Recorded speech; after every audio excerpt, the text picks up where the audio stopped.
సరే 2 కేటగిరీస్ ఉన్నాయి. ఒకటేంటి, అసలు వాడు చేసేది పాపమని వాడికే తెలియదు, ఇదో కేటగిరీ. వాళ్ళని వాళ్ళు అద్దంలో చూసుకున్నప్పుడు ఇంత మచ్చలేని మనుషుల్లాగా కనబడతారు వాళ్ళకి, అర్థమైందా?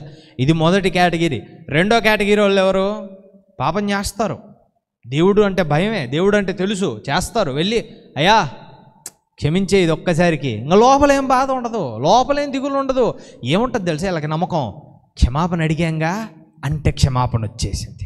ఇప్పుడు నేను ఎవరిని?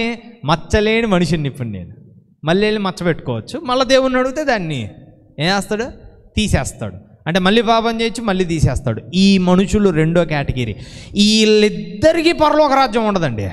ఈ సరిగ్గా వినాలా, ఈ 2 కేటగిరీల్లో నువ్వు ఏ కేటగిరీలో నిలబడ్డా, నువ్వు ఏ జనాల్లో నిలబడ్డా, ఈ 2 జనాలలో ఒకటి నేను పాపినే కాదనుకునే జనం, ఇంకోటి పాపం చేసి క్షమాపణ అడిగే లెక్క లేకుండా మరలా అదే పాపంలోకి వెళ్ళే జనం. ఈ 2 జనాలలో నువ్వు ఎందులో నిలబడ్డా పరలోక రాజ్యం ఉండదు.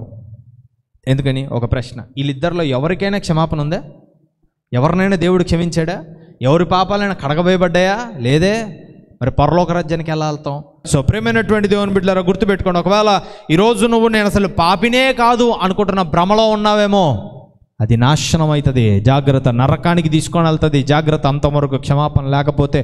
ఒకవేళ నామకార్థంగా ఇంతవరకు చెప్పారుగా, అయ్యా నన్ను క్షమించు తండ్రి, ఇంక అయిపోయింది, మళ్ళీ నా బతుకునేదే, నా బురద నాదే అని అనుకుంటే నీకు పరలోక రాజ్యం లేదు. గుర్తుపెట్టుకోండి, దేవునికి హేయంగా బ్రతుకుతున్నావు, గుర్తుపెట్టుకోండి. మరి ఎలా ఉండాలి? నీలో వచ్చే మారు మనసు అది గొంతులో నుంచి రాకూడదు, మనసులో నుంచి రావాలా. అర్థమైందా? నీలో నుంచి వచ్చే మారు మనసు గొంతులో నుంచి రాకూడదు, మనసులో నుంచి రావాలా.